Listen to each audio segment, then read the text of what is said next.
vor dem Ende der Nazi-Diktatur wurden die Geschwister Sophie und Hans Scholl und 4 weitere Mitglieder der Widerstandsbewegung Die Weiße Rose in München hingerichtet. Ihnen und all denen, die sich auch heute und gerade heute wieder dem Faschismus und Rassismus entgegenstellen, ist dieses Lied zugeeignet.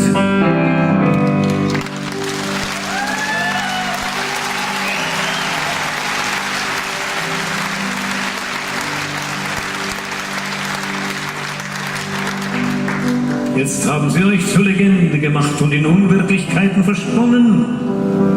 Denn dann ist ein um den Vergleich gebracht, auch das schlechte Gewissen genommen.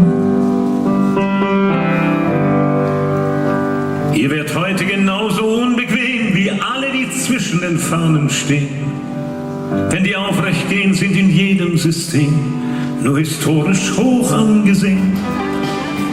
Lasst uns jetzt zusammenstehen, es bleibt nicht mehr so viel Zeit. Lasst uns lieben und besiegen wir den Hass durch Zärtlichkeit. Lasst uns jetzt zusammenstehen, es bleibt nicht mehr so viel Zeit. Lasst uns lieben